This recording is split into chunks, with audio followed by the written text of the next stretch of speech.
Hello and welcome back to Beyond the To-Do List. I'm Eric Fisher. This is the podcast where I talk to people behind the productivity. Not just about how to be more effective and efficient, but also about how to do work with meaning and purpose.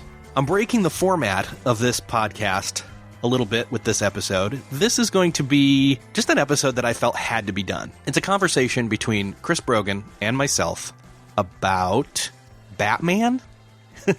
Yes, Batman. I was talking to Mike Vardy of the Productivityist podcast, and he's all about Green Lantern and willpower, but I would suggest that potentially Batman has more willpower and discipline. We're going to talk comics. We're going to talk Batman. We're going to talk why and what about Batman draws both Chris and I to him in terms of a hero, a role model, a fun character, a cool character, a freak. We're just going to get into it. We're going to have fun with this, and you'll be able to pick out some really cool stuff, I am sure. Before we get into that conversation, I want to say thank you to Doodle for sponsoring this episode. Doodle is the headache eliminating tool when it comes to scheduling all of my meetings. I'm one of 24 million people using Doodle each month to save time and schedule not just my one-on-one meetings, but also group meetings and events. Just shooting out my possible dates to them and letting everybody get back to me all at once instead of ping-ponging the does this work? No. Does this work? No. Does this work? No. Stuff to more than one person or even just one person. You've all lived through that. It's a pain. But using Doodle eliminates that pain. Go to beyondthetodolist.com/Doodle. Try it out, and you can use even their basic scheduling service for free. They also offer free personal scheduling profiles called Meet Me. I know a number of you that are using those. And Premium Doodle that connects with your calendar and automatic reminders and more is only $39 a year. That's a deal. So anyway, try it out for free. Let me know if you've tried it out for free. Go to beyondthetodolist.com/Doodle. Okay, we're breaking form. We're going to do a not serious talk about a serious guy who is a comic book character. It's Batman. It's Chris Brogan. Let's talk. I couldn't be any happier. This is going to be fun. All right. Obviously, people see you wearing Batman t-shirts all the time, and I've done some of that myself. And it is not just a branding thing. I think there's a mental image there that, hey, I'm Batman. I can do all. I can do it, and how did you get into Batman? I know my story. I'll share that. But how long have you been into Batman, comics, etc.? All right. So I was about age 5. My grandfather was a candy salesman in Augusta, Maine. And sometimes he would have to take me on his route, and sometimes I would beg my way onto his route. And he would take me around to all the various places where he would deliver candy. And that was back when comic books weren't, a major investment. And so we'd go to the Depot News, which is like a bus depot, Greyhound terminal, and also had candy and comic books. And so I got a bunch, and, I started with all the same typical comics that regular kids would get, like Richie Rich and Donald Duck and all that kind of stuff. But I always wanted the superhero comics. And there was kind of like a little debate. And I think my gramps decided instead of my parents deciding. And next thing you know, I had like some Justice League or something like that. And I was just always really into Batman and never into like Superman and all that. And then I think like a lot of people do, at least back in the old days when, superhero comics were the best of the comics and there wasn't all this anime, is I switched over to Marvel because Marvel kind of went a lot closer to the relationships of characters and things like that and had less of more struggling. But I guess what I first got into Batman for was that I just kept thinking he's just this guy, compared to a bunch of all superheroes that, essentially just wears a costume and punches people and has to kind of hold his own. So I thought that was just really cool. So at what point have you been a fan your whole life? I mean, did you for me, okay, here's my story. Yeah. Earliest comic book memory I can remember is my mom had all these cousins in Maine, and hey, that's near you. And, we'd go visit them, and they'd have these boxes of comics, and they were from the 60s, and they were original Spider-Man comics. So I'm flipping through these, and it's like, wow, this is amazing. And, I'd watch the TV shows and the cartoons and all that. But somewhere in the early 90s, my brother was in the hospital for an extended period, and one of her cousins, handed us a box, and it was filled with pretty recent Batman. So I poured through these. Like there was the Cult miniseries was in there. Wow. Death in the Family. All those, like, tons of classic stuff. And it was like, oh my gosh, like I'm immersed in the world. And, so being in that point in time of being, I don't know, I was probably 13, 14, 15 and, feeling emotionally vulnerable based on my brother being in the hospital. Mm-hmm. And then connecting that to Bruce Wayne's vulnerability of his whole origin story. I'm just like, oh my gosh, this just hits me, it guts me. And I fell away from it for a while. I mean, only until, I don't know, 5 to 10 years ago now, actually 2005, somewhere in there I got hooked back around. I don't know how. It was just kind of a random, I think it was the early inklings of the digital stuff that was coming down the pipeline of you could read it that way, So did you have a period like that at all? Yeah, I mean, so again, this makes me so old. Like I've been reading for 40 years because I'm 45. Oh, wow. Yeah, I mean, think about that. 4 decades of comic books. There's some good stuff in there. Ancient. Yeah. But in that process, I mean, I'm like a lot of people. I've come, I've gone.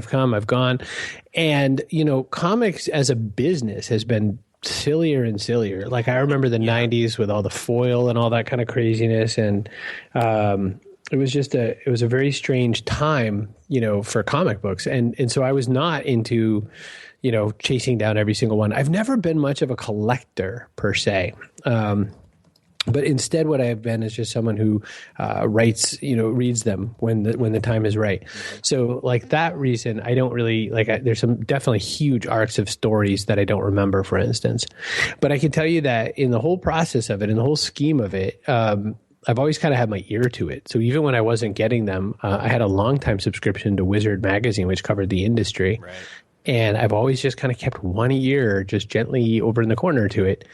And I think that what's always kept me to it, and it's really interesting because it's changed a bit over time, is I think that what's kind of, connected me to it is just the idea, or Batman specifically, is just the idea that now my thought is, this guy's a billionaire. He could fund an army and get the streets fixed in Gotham, but he still wants to do it one at a time. So I went from thinking how cool it was to like, this guy is psychotic. And it's fascinating because he just technically wants to go put his fist in the mouth of every bad guy one at a time, instead of really eradicate the problem. Oh man. Okay. So let's dive into this. Let's really dive into this. 'Cause what you just said really is not a thought I've had before. There's this whole drivenness to him. I mean, there's this part of the mystique, part of the appeal to him is obviously the whole, he's a self-made superhero. And unfortunately he had a tragedy that sparked that, but he pulled himself up and kept going. And I've always said, even if he didn't have the money, I think, and you kind of get a hint of this in the Christian Bale, Batman Begins, he throws the coat, or he sells the coat to the homeless guy and throws his coat in there and runs off and just lives the slum life for a while. And I really like that because it's like, see, he didn't even need the money to be Batman. It was his mind, it was his body, it was his willpower, his discipline. Agreed. But then, I mean, that's the thing is, billionaire or not, he just really wants to run up and punch one person at a time. Like, if you think about it, it really goes weird going backwards. Like, you go, wow, he's got that awesome car. What's he do? He uses it he spends so much money on that car so he could drive to someplace so he can get out and punch a guy. And then he gets back in it and drives somewhere else, right? And then sometimes he needs the jet to somehow get there faster so he can get out of it and punch a guy. And then he gets up back in it. And then he'll go home and go find a submarine because now he's got to go to some water place and then get out of that and punch a guy. Like, his vehicles are essentially punch delivery systems. Like, he doesn't barely do much with them. I mean, even in all the movies, I mean, he uses one to tug a nuclear bomb out to sea. That's about it. Most of the rest of the time, he flies somewhere and punches a guy. Yeah. And the him being the guy that's the puncher is... yeah, you're right. He is psychotic. He wants to, it's that thing where, okay, this happened to me. I don't want this to happen to anybody else. At what point does the line between, okay, I'm becoming selfless and a guardian and whatever, to cross over to he's just compulsive and can't help but do it. Right. I mean, that's or is it both? They've picked on that a few different times. In The Dark Knight Returns, there's that whole, newscaster story angle where they're saying, Batman brings this on himself. And a lot of people are saying that there would be no bad guys, hovering around Gotham if there weren't a Batman. But I think that, it then makes you wonder this the other way. Like, now take that story back one more way. So then why? Why is there a Batman? Why should we be thinking like this? Yeah. Why should this be an interesting kind of guy? I don't know. Well, and you're touching on it right there. I mean, with The Dark Knight Returns, and there's so many multiple versions of Batman at this point. I don't think there's any one, canonical, this is the Batman story anymore. Right. And I like that because that way you can kind of, but there's in that spectrum, there's always that. He's a good guy. He's a driven guy. He's gruff and doesn't like, people being around him. But at the same time, I think something that's always, most of the time consistent is that he still, regardless, needs other people. Yes.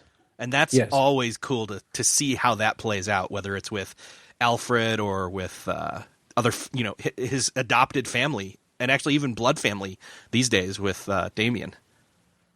Yeah, no, absolutely. Even as they add people, they alienate the other ones, or they kill the other ones or something. So there's a pretty low sum number. I mean, every now and again, people will say something about the TV shows that are out. They'll say that Daredevil is basically another Batman. It's a guy running around a town screaming at people, and then there's all those other ones. So I mean, to me, all of them are Arrow and Flash and all that are kind of pointing at something where. I don't know. I think we sort of need an anti-hero in some ways, but in this world full of anti-heroes, again, it points to, now what do we do with this guy? And I don't know. I mean, I can tell you that, my experience of sort of what I do with that, Batman thing is I only use it in my own head as like a work ethic. Like I use it as a way to think about pushing myself and trying to get a lot further through what I'm doing. And that's how I apply it. See, and that's what's interesting to me. And I saw that right away. I'm like, okay, one, I don't think Chris really thinks he's Batman, although I've never seen you both in the same place at the same time. So there's that.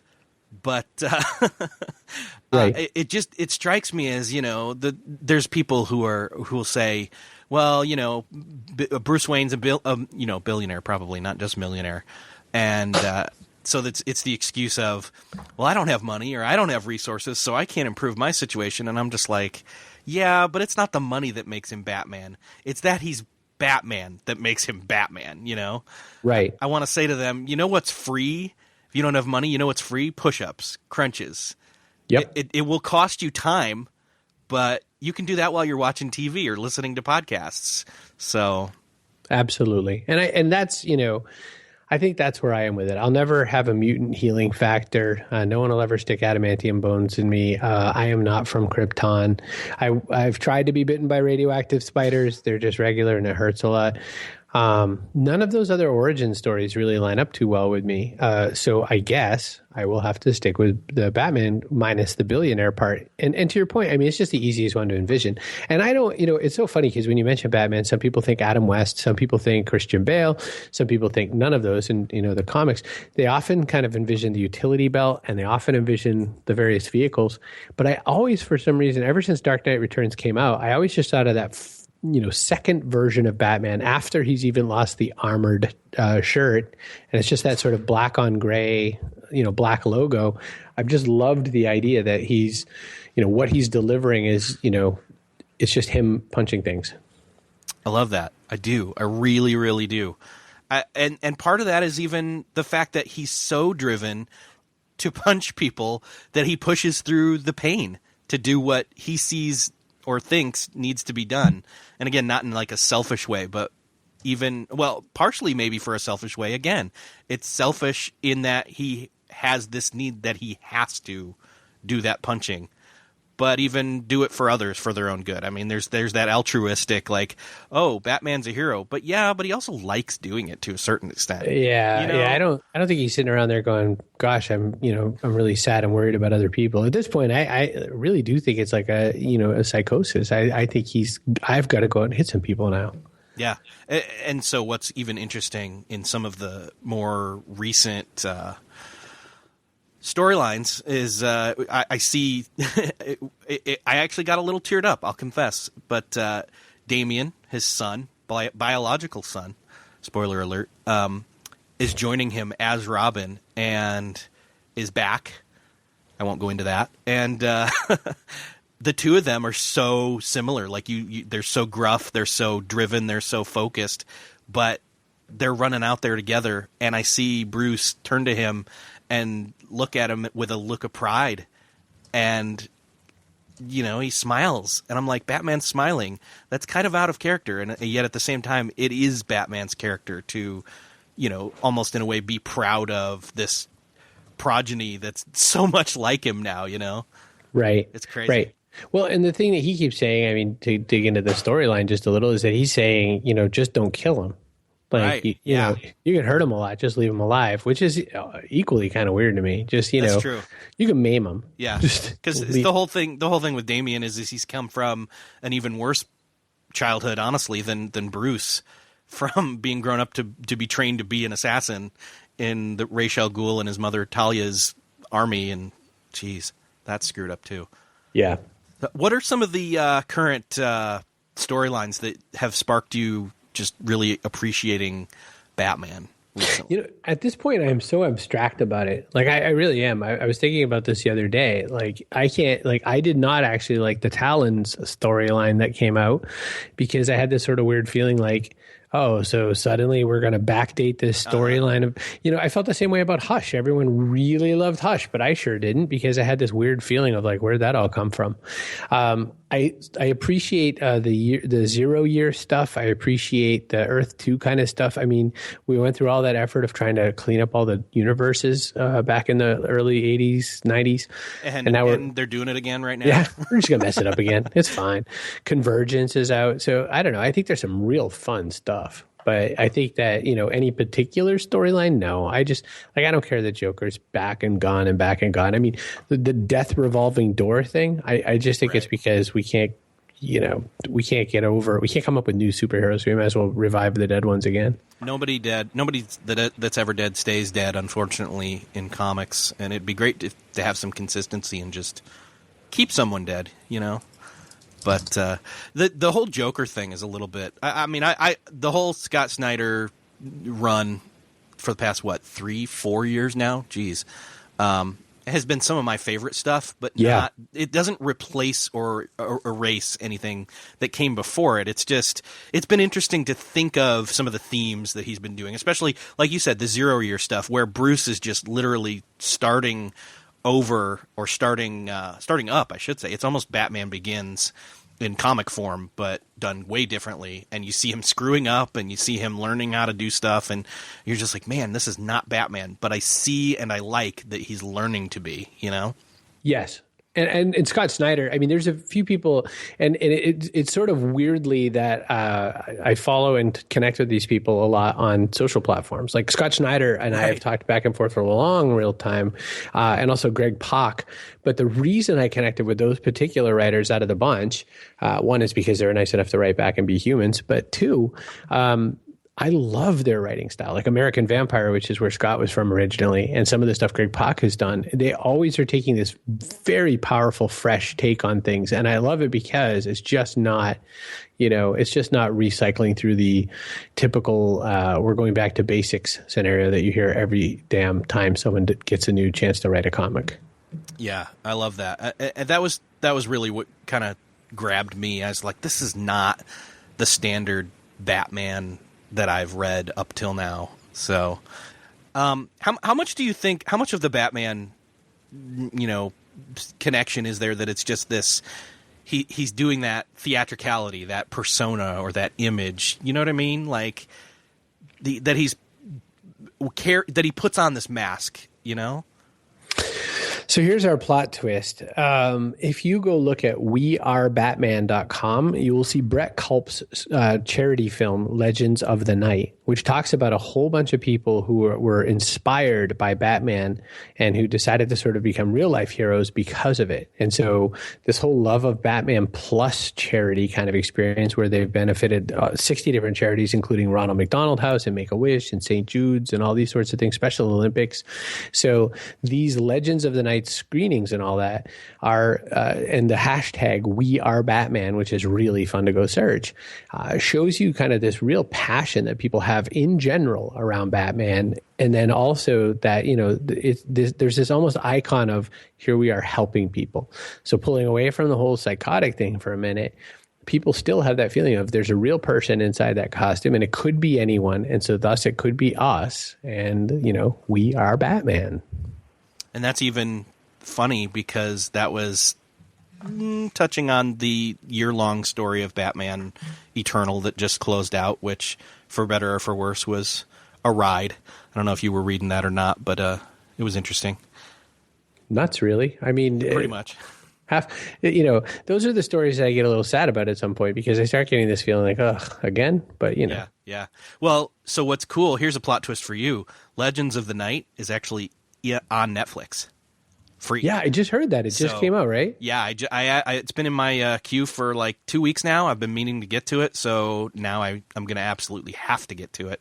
And I'm going to have to link it up in the show notes and everything. So We Are Batman is the hashtag. Legends of the Night is on Netflix. Man, that's awesome. Totally. Dude, we can't talk enough about Batman, unfortunately, right now. But I don't know. Is there anywhere else people can go to that go to your Instagram feed? That'll be part of it. That display, dude, if nothing else, that displays your work ethic because we consistently see you wearing a Batman shirt in the gym pretty much every day. It's day in, day out. It's not, I gotta go back to the gym again today. I just worked out in the billionaire Playboy mansion all day or at the, the Wayne Foundation all day. And now I got to go fight crime tonight. No, he does it cause he has to. He does it cause he needs to. He does it cause he wants to. Absolutely. So do you. I keep making the joke that, I've got Batman's work ethic, but I'm trying to get after Wolverine's physique because, boy, Hugh Jackman, yep. I saw him deadlift 450 pounds or so on his Instagram, and I was like, I'm not near that yet. So I'm up to 405, but now I'm just trying to get even closer. Like, I just want to get my way up to be able to deadlift what Wolverine can deadlift. We're the same age, so I figure that's a good measure. That is a good measure. Chris, thank you so much for being on the show. My pleasure, Eric. This is real fun. Before releasing this episode, I thought it might be a good idea for me to go and check out the movie Chris suggested. What was great was it was already literally in my Netflix queue. Talking with Chris really catalyzed the thought that I needed to go watch that. And it's only about an hour and 15 minutes or so. It's really cool. A lot of different stories about how the character of Batman has influenced everyday people to do extraordinary things. And I think that's part of why I'm just very much, all about that character, that storyline. It's this person that's driven and disciplined and resilient. One of the things in especially the first of the movies of Christopher Nolan's Batman trilogy, Batman Begins, is this line that is said, I don't know, probably 4, 5, 6 times in the movie. This, why do we fall? We fall so we can learn to pick ourselves back up. It's about getting back up. It's about getting back up over and over and over again. And I think that's one of the appealing things, as well as the overcoming of your own fear. One of the lines, again, in that movie, Batman Begins, is Bruce is saying to Alfred that the criminals are going to share in his fear of bats. So it's almost taking what you're afraid of and tilting it on its head and then making it something that you use as a weapon towards attacking your fears back. Something like that. It's almost, whichever martial arts it is where you use the other person's movements against them. So what's the point? What's the point here about talking about Batman on a productivity show? Well, I think that you can get that it's about discipline, that it's about being driven, it's about motivation. And again, Chris and I, it really did stun me that Chris said Batman will drive all these high-tech, complex things and do all this training just to go to some place to punch a bad guy. And I think there's more to it than that, but that is one of the versions, one of the facets of this character that is honestly out there. For me, there's so many different Batmans. There's so many different versions of Batman out there. The perfect Batman is the one who, yes, like all of them, has had this tragedy in their past when they were young and didn't know how to fully cope with it. But they grow up and they grow and they learn and they train with this motivation of, this happened to me, it sucked. I'm not going to let this happen to anyone else. And in fact, that not letting it happen to anyone else is kind of born out of an idea of, I'm never going to let this happen to me again, if you can understand that.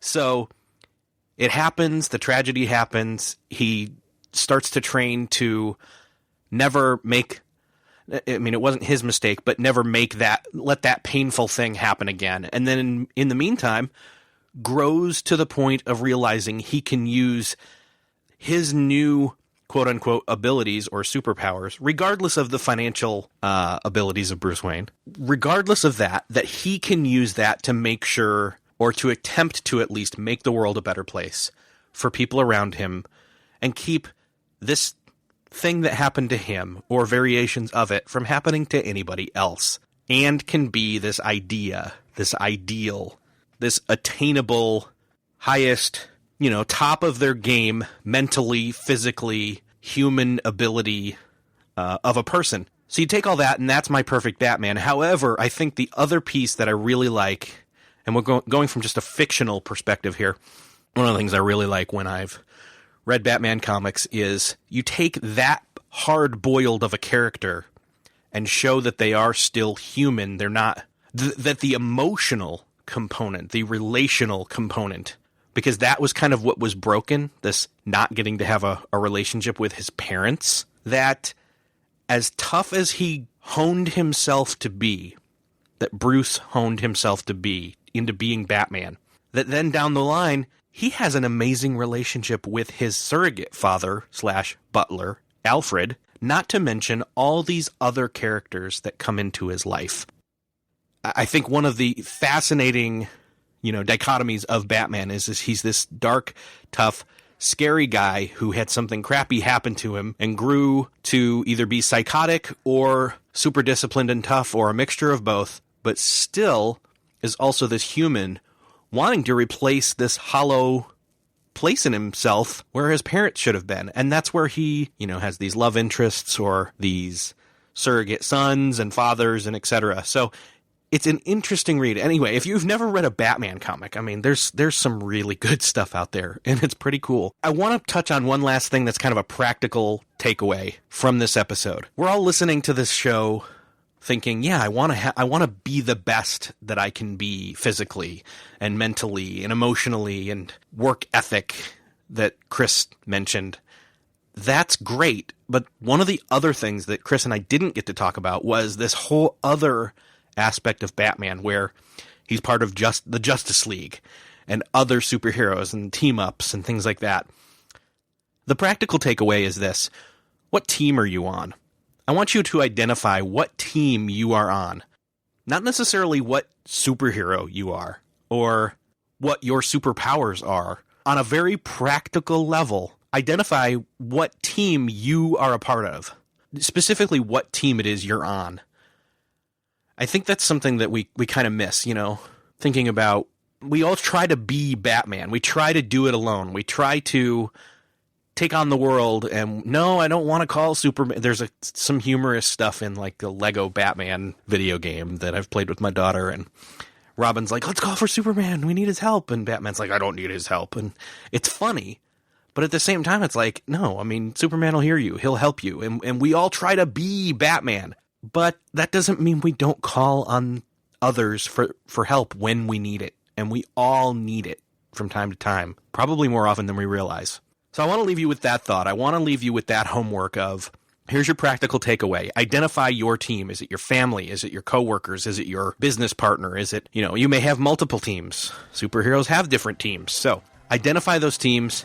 Hop over to the show notes for this podcast and leave a comment. Who's your team? What's your team? What's your favorite superhero and why? And definitely drop Chris and I Align on Twitter. Let us know what you thought of this episode. It was kind of an experiment just to see, hey, let's talk about something completely unconventional in terms of a podcast episode about productivity and just see how it goes. And I think it went pretty well. I really am kind of proud of this episode. Thanks again to Doodle for supporting Beyond the To-Do List. Make sure you go take that headache out of scheduling your meetings with your team. Go to beyondthetodolist.com/doodle. And don't forget to check out their updated new mobile apps.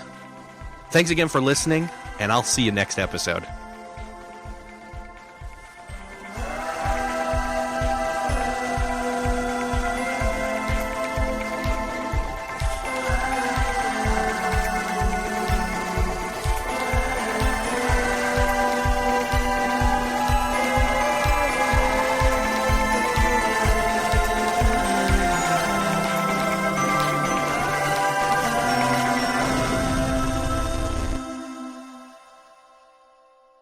Beyond the To-Do List is a proud member of the Noodle.mx Network. Find more of our award-winning and award-nominated podcasts to make you think, laugh, and succeed at Noodle.mx. Learn how to podcast. Theorize over the TV shows Once Upon a Time in Wonderland, and Under the Dome. Laugh with our clean comedy. Delve into science fiction and philosophy. Learn critical thinking from movie reviews. And more at Noodle.mx.